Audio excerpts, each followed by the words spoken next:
buenas tardes, casi noches. Muchísimas gracias por haber querido acudir a la Academia a este homenaje que los académicos hemos querido hacer a don Benito Pérez Galdós en el centenario de su muerte. Fue un 4 de enero de 1920, con lo cual estamos todavía dentro del mes en el que don Benito falleció. Este homenaje se nos ocurrió a un grupo de académicos y es la segunda parte. La primera parte, todo ello ha sido coordinado por nuestra gran organizadora, doña Carmen Riera, que nos ha ido pastoreando a todos para casar fechas y que algunos finalmente no han podido estar presentes.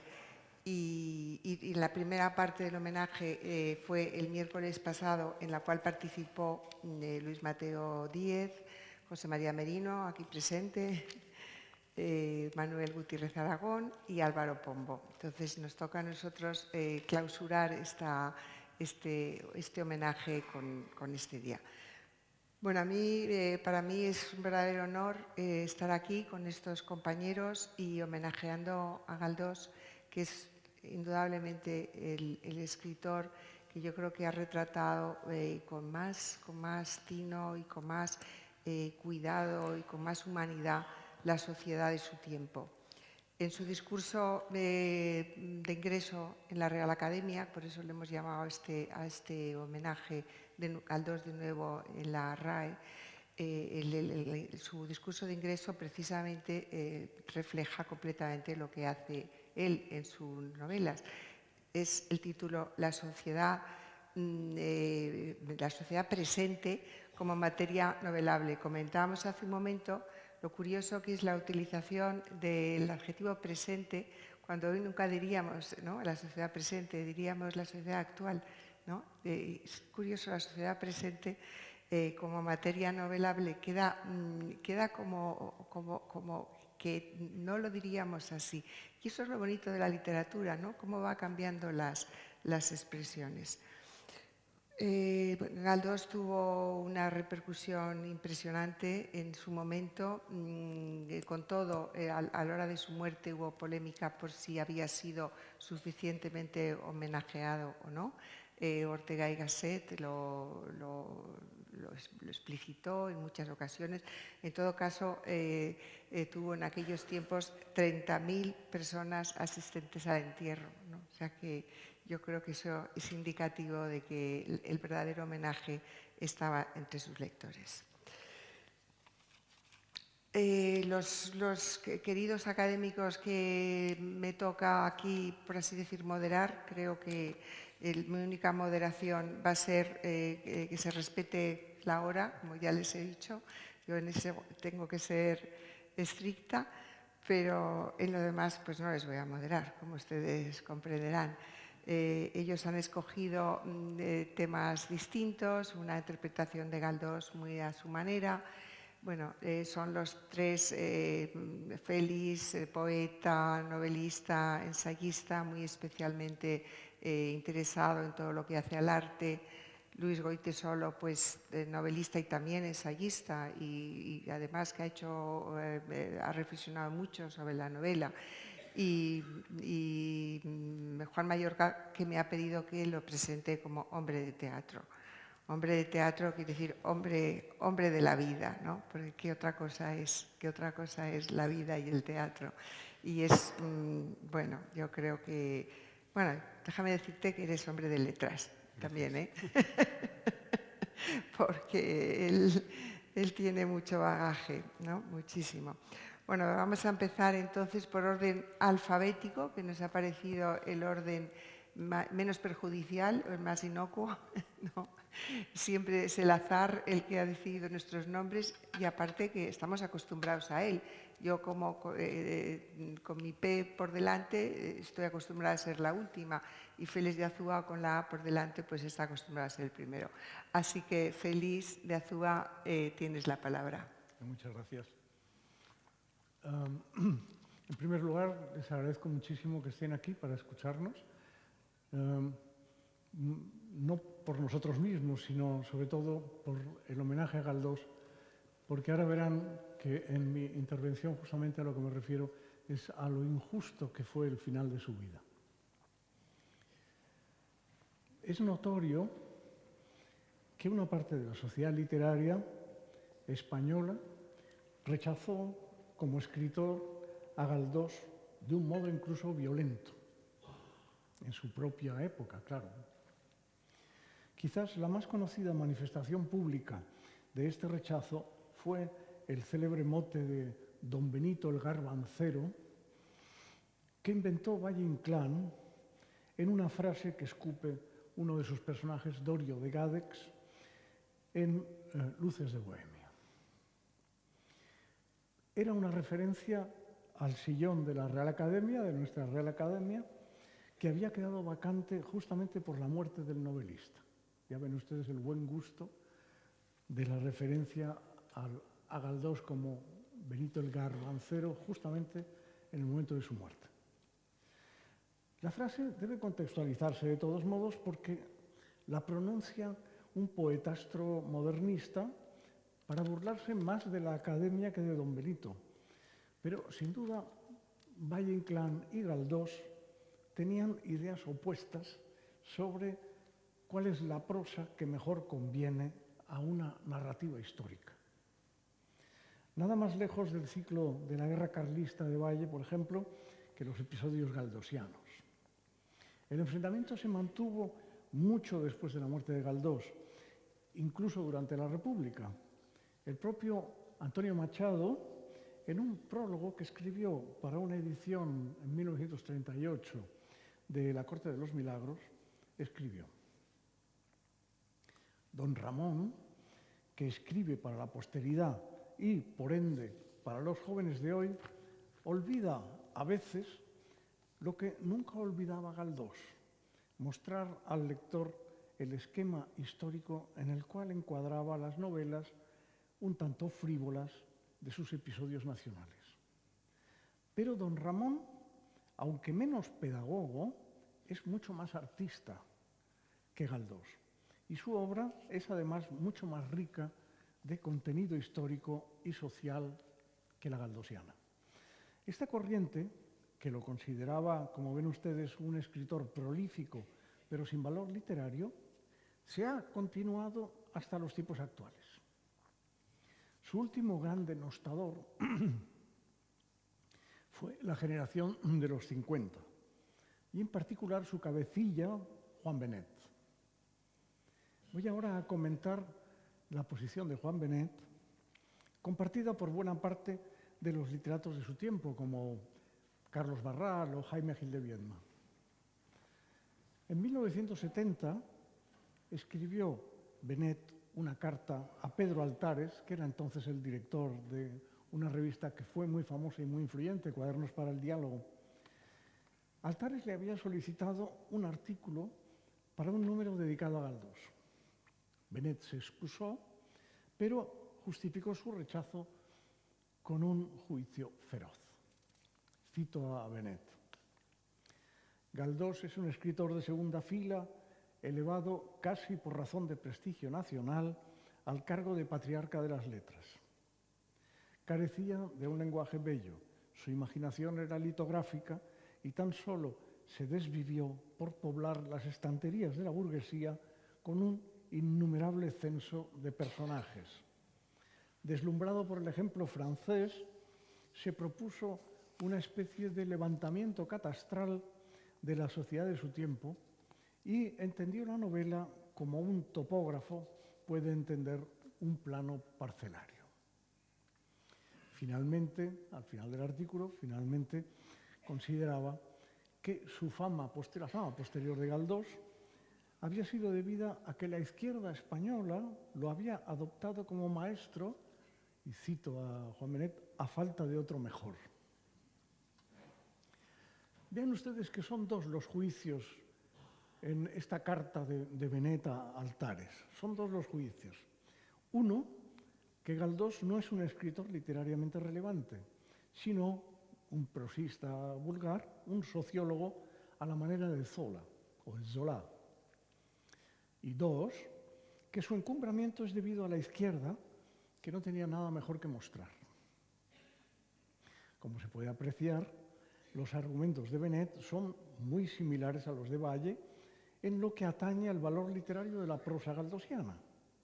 No hay que olvidar que también Benet escribió sus episodios nacionales y en particular los 4 volúmenes de Herrumbrosas lanzas, reunidos más tarde en un solo volumen.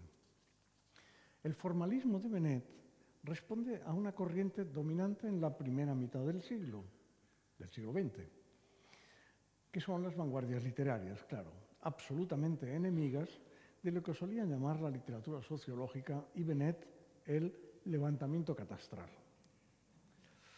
El modelo literario de Benet era William Faulkner, y uno no puede imaginar nada más alejado del americano que la prosa de Galdós. Este primer argumento no admite réplica porque es una pura definición de escuela. En aquel momento, los formalistas frente a los castizos, las vanguardias frente al realismo socialista. Es una opción estética como la de quien prefiere el cubismo al impresionismo.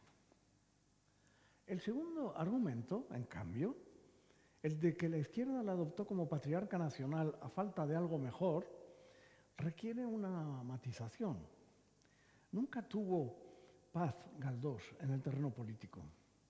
La derecha jamás le perdonó haber expresado libremente su opinión sobre curas y monjas, opinión que no fue del gusto del episcopado. En especial su drama Electra, sobre el que les hablará mi colega, estrenado en 1901 con un éxito enorme, le ganó la ira de los católicos y es probable, aunque parezca una historia de Valle Inclán, pero es probable que el Vaticano conspirara para que no le concedieran el premio Nobel, por lo menos en 3 convocatorias. Es altamente probable. El propio Galdós dijo que esa obra suya era un alegato contra la superstición y la fuerza bruta, así como una defensa de la ciencia y de la justicia.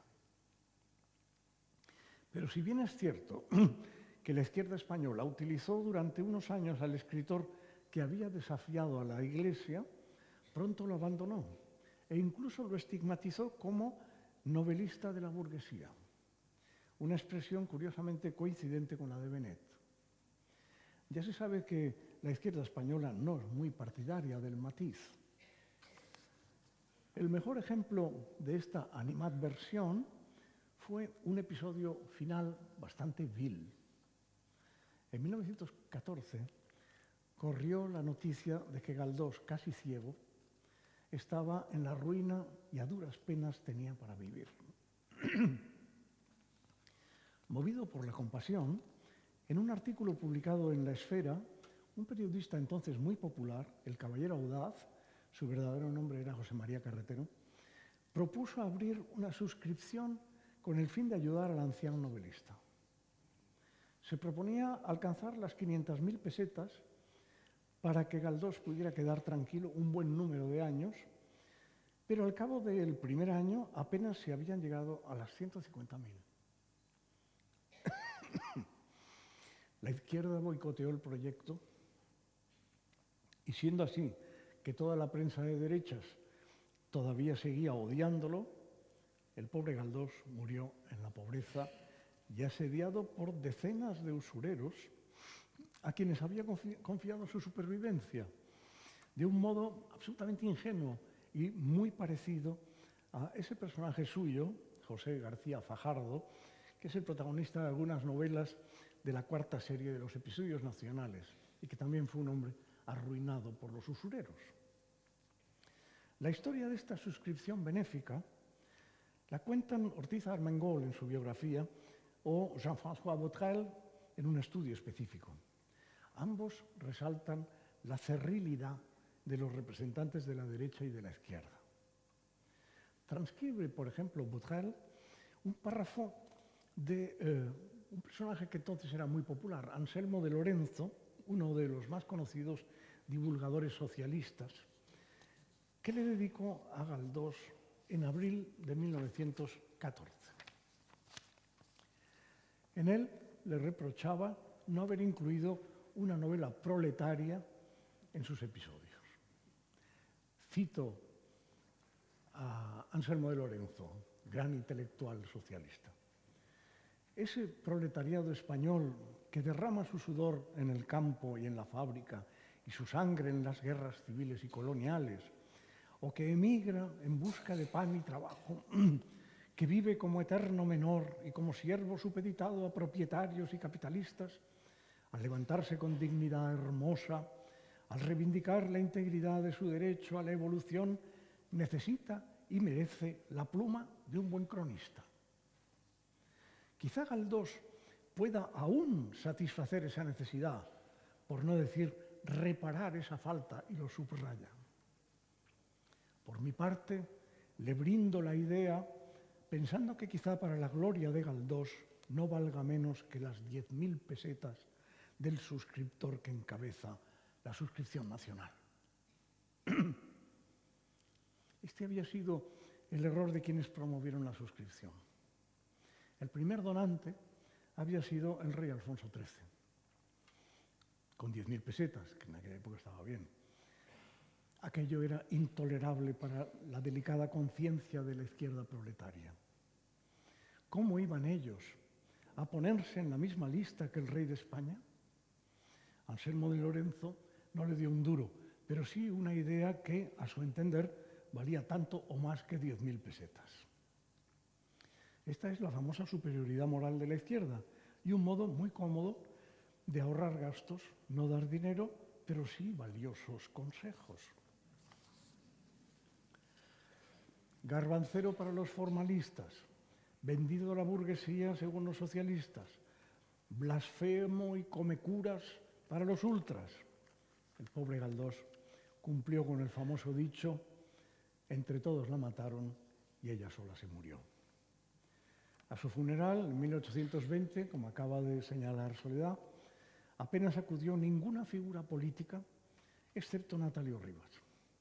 Pero en cuanto los ministros se enteraron de que la gente estaba acudiendo en tropeles por miles a despedirse de su cronista, y en especial un enorme número de mujeres, las cuales no solían aparecer por los funerales públicos, entonces sí se apuntaron y comenzó el culto público del pobre escritor.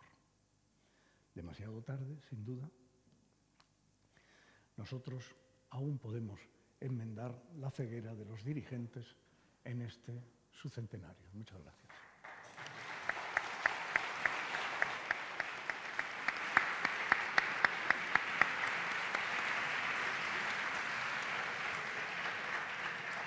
Muchas gracias, Félix. Bueno, pues ahora le toca a Luis Goytisolo. Adelante. Buenas tardes. Yo me voy a centrar concretamente en el papel de Benito Pérez Galdós en la renovación de la novela como género. Y es que la novela es un género que ha experimentado diversas mutaciones a lo largo de la historia, al igual que el resto de los géneros literarios y de las bellas artes. La novela actual, género sin duda, es un género sin duda fruto de la renovación experimentada a comienzos del siglo XIX, cuyo principal representante en España es Benito Pérez Galdós, un autor coetáneo, porque esos movimientos se generalizan a la vez en diversos países, por ejemplo, de Dickens, de Stendhal, de Flaubert, de Balzac, de Tolstoy, de Dostoyevsky. Es decir, autores que configuran la edad de oro de la novela como género. Su importancia es innegable, aunque para mí algunas de sus novelas, comparando los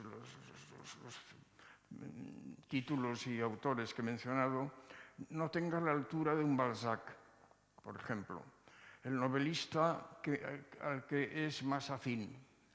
Son coetáneos, pero Si yo lo tuviera que relacionar con algún novelista extranjero, sería con Balzac.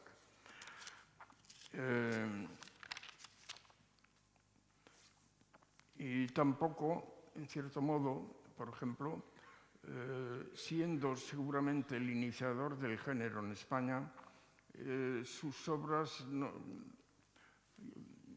son excelentes, muy importantes, situadas en la época, pero, por ejemplo, yo no la puedo comparar a las de Clarín, los relatos y la novela, concretamente La Regenta. A mí me gusta más. Las razones de eso lo explicaré sin que ello reste en absoluto importancia a Benito Pérez Galdós. Entre sus obras yo destacaría, son las que recuerdo mejor, por eso yo lo leí hace muchos años, Fortunata y Jacinta, Misericordia, Doña Perfecta. Y entre los episodios nacionales, probablemente el tipo de obra más popular en su época. Yo recuerdo sobre todo Gerona y Trafalgar. En ese campo no profundicé mucho, me interesaban más las otras novelas.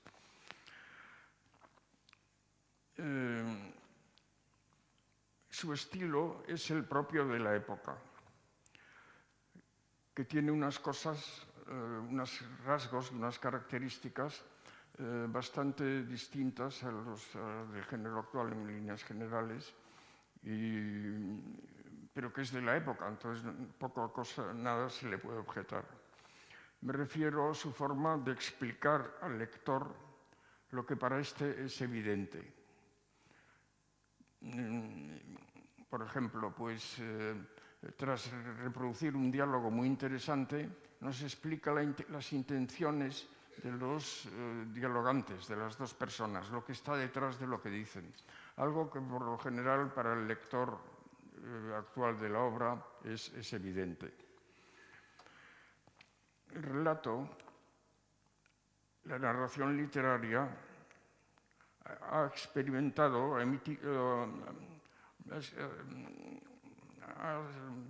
se ha desarrollado bajo nombres diversos según la época. El relato épico de la antigüedad, la epopeya del mundo grecorromano, o los cantares de gesta medievales en la Edad Media.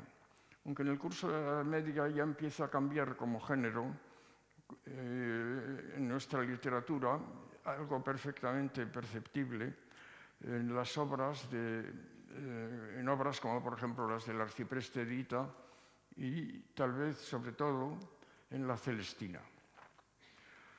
Ahora bien, la novela en el sentido moderno no irrumpe hasta el Renacimiento, coincidiendo con la invención de la imprenta. Una invención sin la cual sería prácticamente incomprensible el desarrollo de la novela actual, porque la novela leída, por ejemplo, como podía ser antes, podía hacerse un público, por otra parte, analfabeto en buena parte,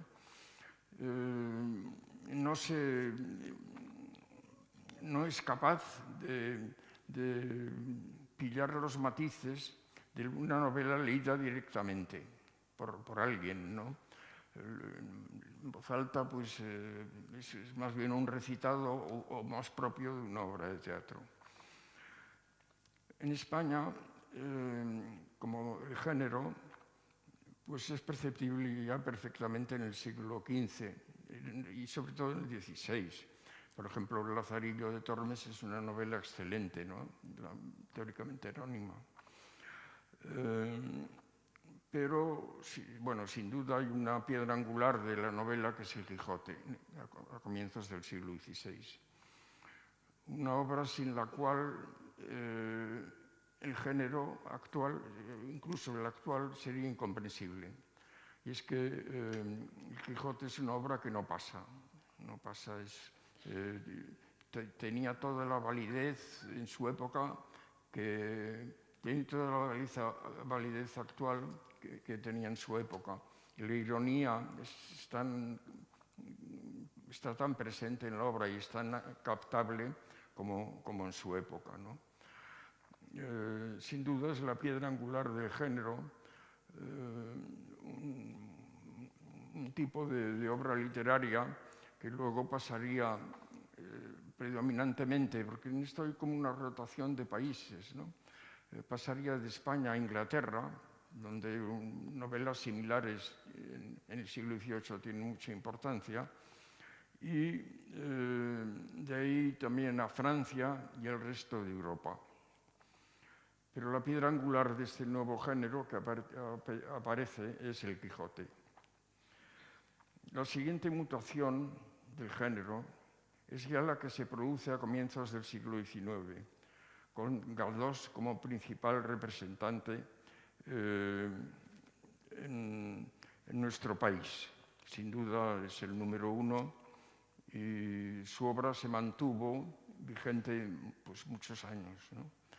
Retomó por así decir, su forma de expresión, su estandarte, sobre todo Pío Baroja, que desarrolló modernizando diversos aspectos de la obra de Pérez Galdós, a partir de lo establecido por Galdós. También algo de eso podría decirse perfectamente, no ya de Baroja, sino en la generación del 98, también de Valle Inclán. Autores que consolidarían el género en las primeras décadas de este siglo, en la llamada generación del 98, sí. Se trata de un género que probablemente en España alcanzará su culminación, creo yo, a partir de los años 50 del pasado siglo.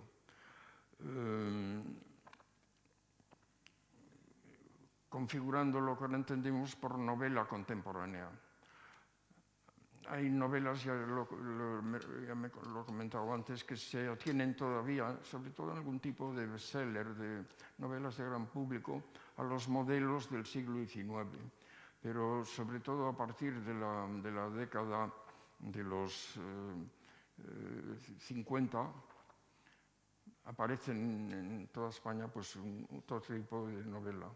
Un tipo de novela que, por supuesto, bueno, es contemporánea, de ahí el nombre, ¿no? Pero que tiene muchas cosas en común con la de Benito Pérez Galdós. Y leyendo la novela actual, comprendemos que Pérez Galdós fue el introductor del género a comienzos del siglo XIX,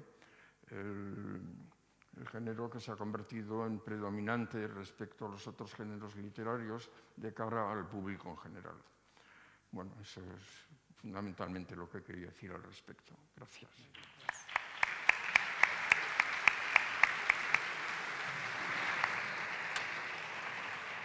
Pues muchas gracias, Luis. Ahora toca que no es abandonar la narrativa, sino meternos de lleno en el mundo del teatro de mano de Juan Mayorga, que va a hablar de Electra, una de las obras con más repercusión, ¿no? De Galdós. Es la palabra. Gracias. Buenas tardes a todos. Muchas gracias por acompañarnos en esta reunión y en este homenaje. Y si esto tuviera que tener un título, podría tener el título de El silencio de Electra. Comienzo declarando mi parcialidad respecto de don Benito, mi simpatía hacia él, que probablemente compartís algunos de los que estáis esta noche con nosotros. Yo estaría muy contento de poder tomarme unos garbanzos con don Benito. Esta simpatía se origina en mi caso en que, como otras personas de mi generación, tuve la suerte de que a la biblioteca de mis padres llegase esa estupenda, modestísima, pero fantástica biblioteca RTVE, aquellos 100 tomitos que se compraban en kioscos, y recuerdo que un día abrí uno que se titulaba Trafalgar, y allí me encontré con un chaval de mi edad que se llamaba Gabriel de Araceli, y ese muchacho acompañó mi adolescencia. llegué hasta el equipaje del rey José, ahí me quedé, y a partir de ahí tengo todos esos episodios pendientes de lectura. Pero estoy seguro de que debo mucho a don Benito y de que probablemente hay mucho que veo en la vida, en las gentes y desde luego en cómo veo este país que ha sido educado en ese pedagogo que fue don Benito. Cuando nuestra amiga Carmen Riera me propuso que interviniese en este homenaje, me sentí obligado a hablar sobre el teatro de Galdós y conviene decir antes que nada que el teatro, la escena contemporánea española tiene un interés por Galdós, pero es llamativo el hecho de que probablemente los dos espectáculos más importantes que utilizan ficciones de Galdós de los últimos años no proceden de textos teatrales, sino de novelas. Me refiero al montaje reciente de Doña Perfecta por Ernesto Caballero en el Centro Dramático Nacional y del anterior montaje de Los Ojos por Pablo Messiet basado en Misericordia. Es llamativo el hecho de que el teatro haya atendido a ficciones novelísticas antes que a las piezas teatrales. Conocéis que Galdós no es un novelista metido ocasionalmente a teatrero, sino que es alguien que tiene una profunda vocación teatral y que esa vocación sostenida le llevó a escribir con cierta continuidad y llegar a los escenarios en distintos momentos y encontrar allí éxitos y fracasos.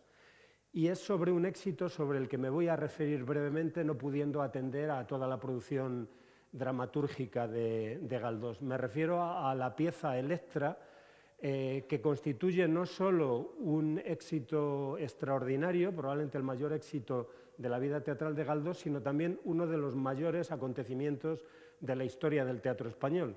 Electra es un éxito no ya desde el estreno, sino desde el ensayo general, al que asistieron personas que, si estuviéramos fuera de aquí, calificaríamos como influencers, pero vamos a llamarles influyentes o influidores, que inmediatamente reconocieron en Electra una obra importante.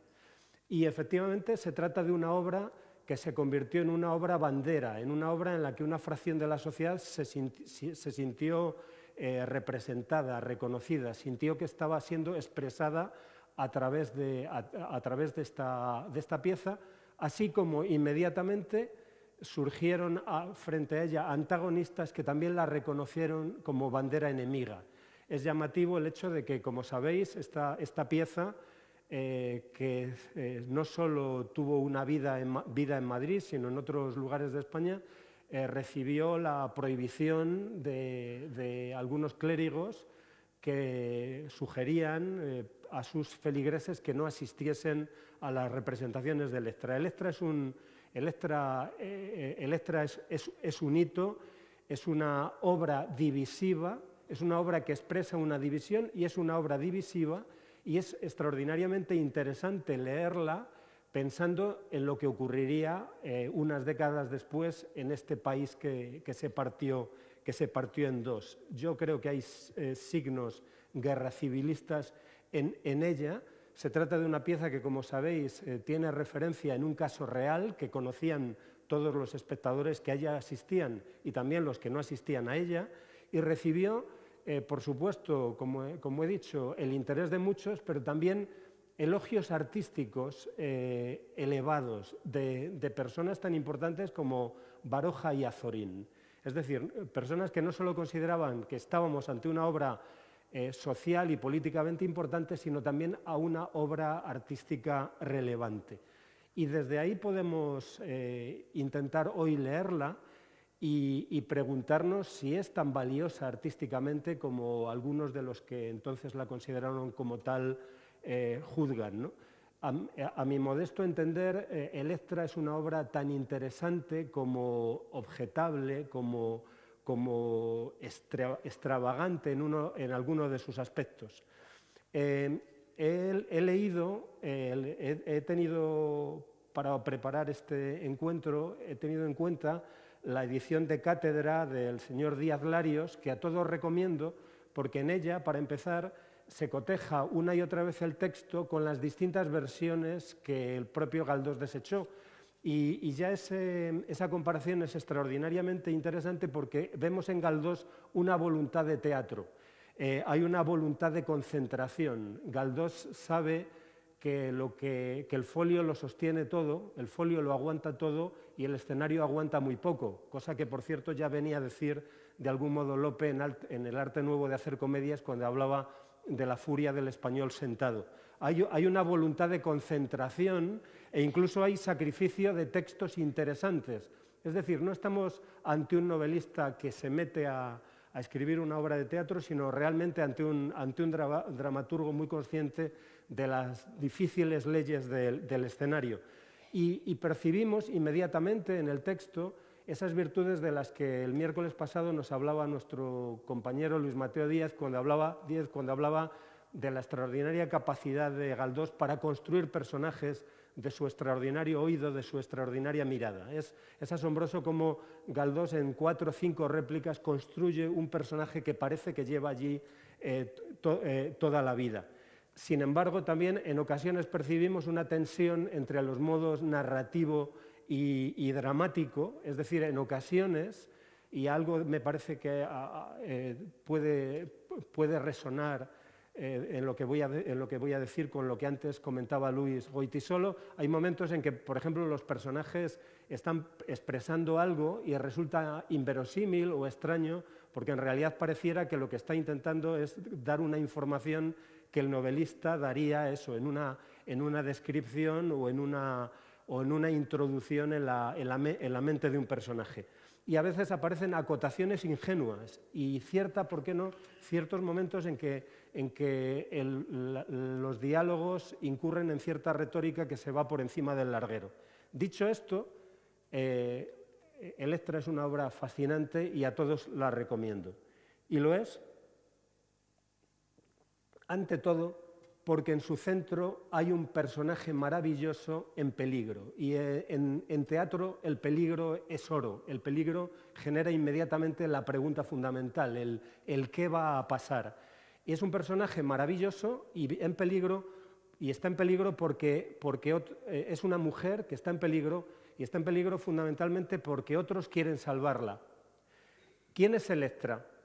Podemos describirla, ante todo, como una huérfana de 18 años, huérfana de madre soltera, que no sabe quién es su padre y que vive acogida por unos tíos en un caserón en el que también vive un sobrino de los que la acogen, de otra línea familiar, un viudo científico que trabaja allí y que tiene unos niños pequeños. Pero fundamentalmente Electra es un misterio, no sabemos quién es Electra. Electra es un personaje silencioso en esa casa cerrada. La construcción de ese espacio es teatralmente interesantísima. Nos encontramos un motivo recurrente en el teatro español, esa casa cerrada, esa casa fortaleza, que es una casa máscara frente al mundo, frente a la ciudad, y es una casa máscara cuyos habitantes están de algún modo enmascarados y que han de algún modo de buscar rincones, refugios, para ser más allá de la máscara que les obligan a llevar. Electra, que tiene, digo, 18 años, es más niña que mujer, para ella la vida es juego, es inocencia sin prejuicios, es luz, es amor, tiene una extraordinaria capacidad de querer.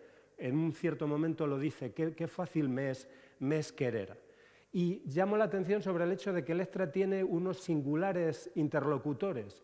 Para empezar, esos niños que viven en la casa, es decir, Electra, los interlocutores de Electra no son los adultos, son esos niños que están con ella en la casa, una muñeca que se llama Lulú, con la que ella de algún modo se identifica, y su madre muerta, con la que conversaba y anhela permanentemente conversar.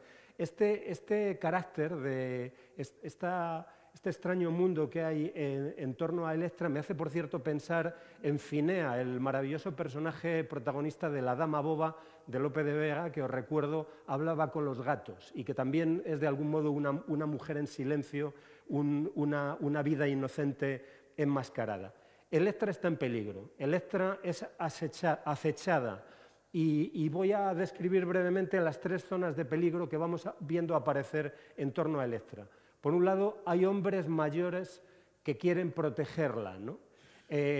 Como ella dice en cierto momento, viejos o semiviejos, que se acercan a ella aparentemente con intenciones eróticas. Eso es lo que uno podría pensar conforme la acción se va desarrollando. Hombres que tienen la edad, que por edad podrían ser su padre y que parecen querer cortejarla. Este es un primer ámbito de peligro, pero enseguida aparecerá uno segundo, porque sucede que aquellos hombres que por edad podrían ser los padres de Electra, de hecho podrían ser los padres de Electra, ¿no? Es decir, nos encontramos a 3 hombres, 3 cincuentones, que parece que en cualquier momento podrían reclamarse padres de Electra y podrían, por tanto, pretender conducirla por un camino u otro. Esto es bien interesante porque de algún modo invierte el esquema del abuelo, ¿no? Si en el abuelo no se sabe cuál es la niña de la misma sangre, en este caso no se sabe de dónde viene, de qué linaje es Electra.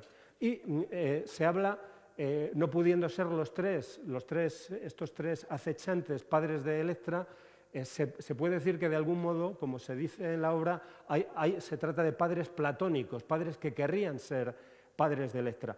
Y finalmente aparece la tercera línea de peligro en torno a Electra, que es el enfrentamiento entre uno de esos cincuentones, Salvador Pantoja, y el joven, el no tan viejo científico que convive en la casa Máximo, ¿no?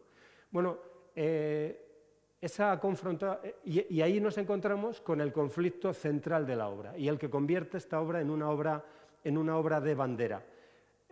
¿Quién es Salvador Pantoja? A mi juicio, Salvador Pantoja es un personaje extraordinariamente interesante. Es un hombre entregado a una idea.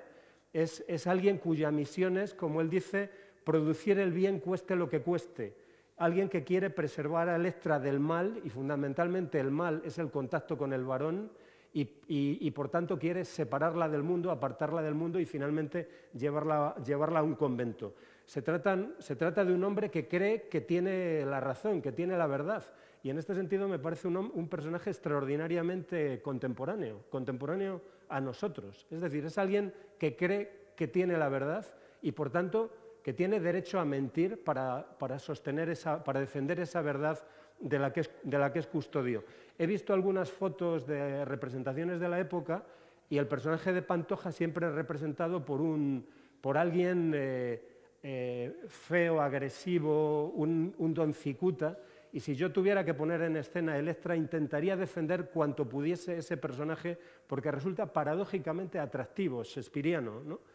Y frente a él está Máximo, este joven, este científico viudo al que se caracteriza, citando la pieza calderoniana, se le llama el mágico prodigioso. De algún modo él es la modernidad, la razón, Europa, ¿no?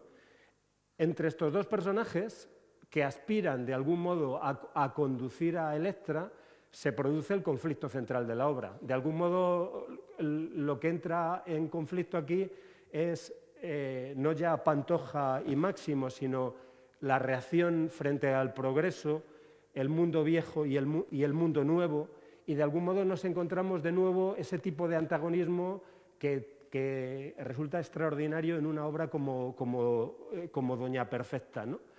Es decir, estamos en el conflicto entre un mundo viejo y un mundo nuevo, pero podemos preguntarnos, os pregunto a los lectores de Electra, ¿asistimos también al nacimiento de una mujer nueva? Bueno, a mí me parece que la obra es resistente a lo que podríamos llamar una lectura feminista, porque lo que nos encontramos, ante todo, es ante la disputa entre dos hombres que quieren moldear a la joven Electra Y si por un lado hay uno, Pantoja, que quiere hacer de ella un ángel y para ello quiere llevarla al convento, hay otro, que es Máximo, que quiere hacer de ella compañera, su ayudante, la madre de sus hijos, su discípula. En este sentido es muy interesante cotejar, comparar las declaraciones que sobre Electra hace Máximo con las de Thorvald, el antagonista de Nora en La casa de muñecas de Ibsen, ¿no? Os recuerdo que Thorvald una y otra vez se refiere a ella como su educanda, su discípula. De un modo muy semejante habla Máximo de Electra. Por fin, pero recordemos que Casa de Muñecas acaba en un portazo, ¿no? Y aquí no hay tal cosa. La escena fundamental de la obra, donde culmina este enfrentamiento, es una escena magnífica en la que además Galdós acierta a encontrar un espacio extraordinario, inmediatamente expresivo, que es el laboratorio de Máximo. En ese laboratorio está también Electra, e igual que de algún modo se produce la metamorfosis, la transformación de los elementos que maneja en su laboratorio Máximo, se produce la transformación de Electra, que pasa a ser de niña a mujer, ayudante, compañera de Máximo. En el laboratorio irrumpe para impedir, para abortar esa relación Pantoja, y se produce el enfrentamiento entre Máximo, que defiende la libertad de Electra, y Pantoja, que a la inclinación de Electra hacia Máximo contrapone su deber de salvarla. Bueno, la obra podría haber acabado ahí, es decir, podría haber acabado en el laboratorio y podríamos haber visto cómo Electra finalmente se inclina hacia Máximo, hacia la razón, hacia la modernidad, hacia Europa, dando la espalda al convento, a la religión, a la superstición, ¿no? Eso es, por ejemplo, lo que cree Azorín que hay en la obra. Es decir, Azorín dice que la obra es un debate, un enfrentamiento entre el mundo del trabajo y el mundo del convento, y que Electra opta por el primero frente al segundo. Pero creo que Azorín no ve lo que finalmente se da en la pieza, que me parece, de algún modo, puede arrinconar ese argumento. Porque la obra no se resuelve en el laboratorio, sino que a ella suceden dos golpes de efecto, y ya estoy acabando, dos golpes de efecto que me parece que sitúan la obra en otro ámbito. Y ahí es donde aparece, a mi juicio, lo más objetable de la composición galdosiana. Primero, Pantoja, intentando frustrar la relación entre Electra y Máximo, hace una revelación que es una bomba.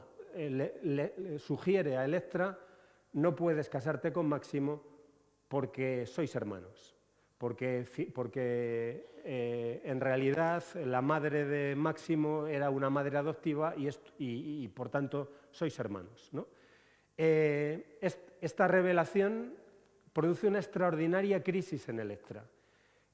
Le produce una conmoción, pierde pie y siente que está rodeada de mentiras.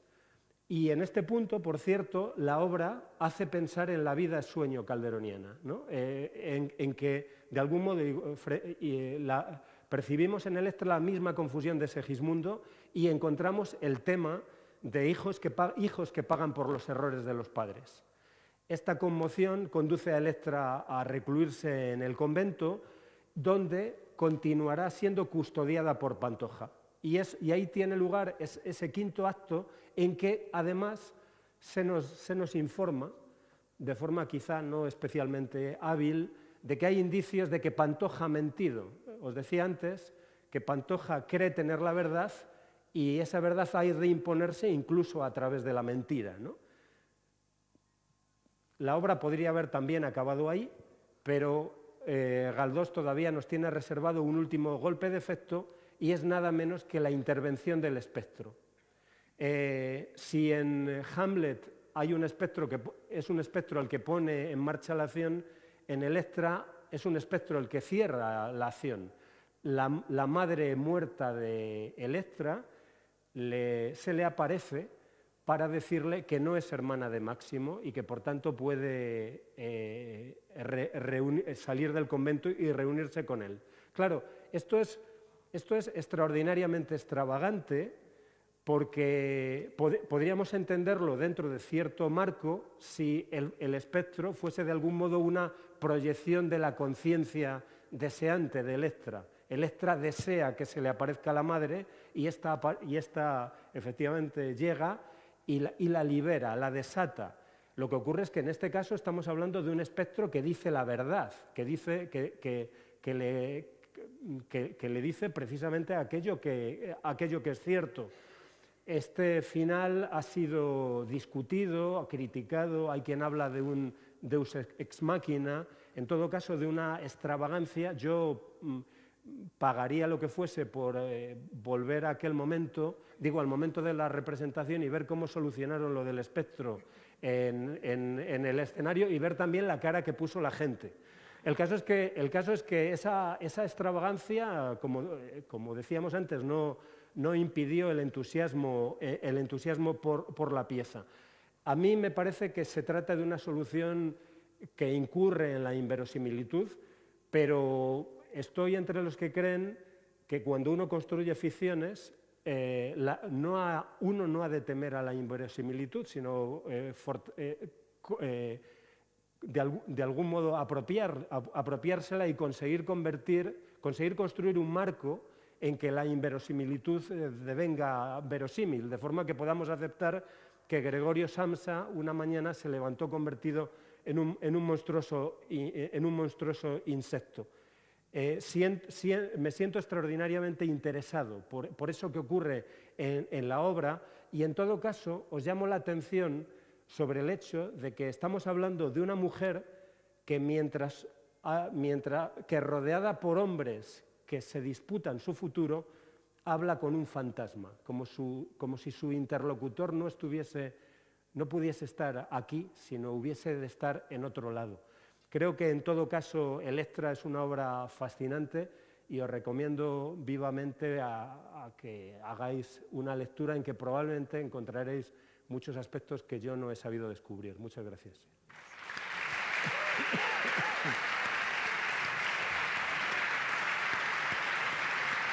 Bueno, creo que ya hemos llegado al final, pero en todo caso me gustaría despedir al público con una pregunta breve a cada participante. Como Félix ha señalado, pues esta apropiación de la izquierda de Galdós y, en fin, todo lo que implica la figura de Galdós, tan contaminada a veces por ideologías. Yo te pregunto, ¿qué obra de Galdós crees que podrías recomendar, un poco despojándola de toda visión ideológica? ¿Qué obra? Sí. Sí, una obra. Una recomendación. Una recomendación. Bueno, a mí me gusta mucho una obra que no es de las más frecuentadas. El título es La de Bringas. A mí también me encanta. Y la gracia que tiene es medio surrealista, porque toda la acción acontece en una parte del Palacio Real. El Palacio Real de la Plaza de Oriente es un sitio enorme, y en la época en que todavía las monarquías eran una institución, por decirlo así, con un cierto empaque, pues había toda una planta de palacio en donde estaban los que trabajaban para la corte. Entonces, había zapateros, una farmacia, un veterinario, un señor que cosía, una señora... Entonces, es una ciudad dentro de un ámbito completamente cerrado, que son los ámbitos que les gustan a mi camarada, el dramaturgo, ¿no? Y la novela es fascinante porque no sales de allí. Es decir, estás en un sitio que parece una ciudad, que hay de todo, pero yo creo que incluso, creo recordar que hay caballos, que pasan coches de caballos, hay de todo, pero eso está metido en un lugar absolutamente cerrado. Entonces, eso es lo que me fascinó. A mí también me encanta La de Bringas. Bueno, Luis, te toca a ti escoger una novela de Galdós o un episodio nacional que con especial gusto hayas leído y recomiendes. Una novela. Bueno, tú has Yo hablado creo de que varias. una es Sí. precisamente, Sí. bueno, algunas de las tres que he mencionado, que son Claro, las que Fortunata, yo Misericordia, mejor Doña recuerdo. Perfecta, has dicho. En su día me impactó especialmente Misericordia. Sí, a mí yo creo. también me gusta mucho. En la actualidad no sé. Sí. Pero Fortunata y Jacinta es una novela que está muy bien también. Claro. Recuerdo a otras de autores norteamericanos, que la novela norteamericana empezó también en esta época, y de novela francesa, etcétera, ¿no? Yo creo que es la más... sí.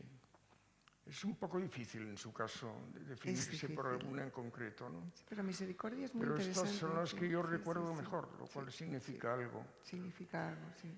Claro. Pues nada, yo me sumo un poco y voy a promocionar Misericordia. Sí. Sí, me gusta mucho a mí. Bueno, ya a Juan le voy a hacer otra pregunta, porque la verdad que nos has hecho pasar un rato estupendo con toda esta fascinante y a la vez pues extravagante, ¿no? Obra. ¿Y por qué tuvo tanto éxito Electra? Porque realmente tuvo un enorme éxito. ¿Por qué? Claro, sí. Yo creo que es bien fácil, me parece, leyendo la obra, entender que la obra se convirtiese, como comentaba antes, en una obra de bandera. Es decir, tanto en una obra de bandera fundamentalmente porque pone en escena a un antagonista feroz. Es decir, puedo imaginar a los espectadores progresistas de la época sintiendo aborrecimiento hacia las maquinaciones de Salvador Pantoja, que es, por cierto, un personaje extraordinariamente bien construido. En este contexto os llamo la atención sobre una escena, a mi juicio, formidable, en la que Salvador Pantoja se acerca a la tía de Electra y quiere convertirla en su aliada, y el argumento que da es: si usted y yo sabemos que tenemos razón, sabemos que nada puede pararnos, nada debe pararnos, ¿no? En este sentido me hace pensar Salvador Pantoja en el Yago del Otelo, un personaje maquinador, permanente manipulador, extraordinario observador y capaz de esperar su ocasión y aprovecharla. Yo supongo que la presencia de este personaje convertía a sus antagonistas ideológicos en apasionados de la obra en la que ese personaje iba a ser derrotado. Eso es lo que me atrevo a decir.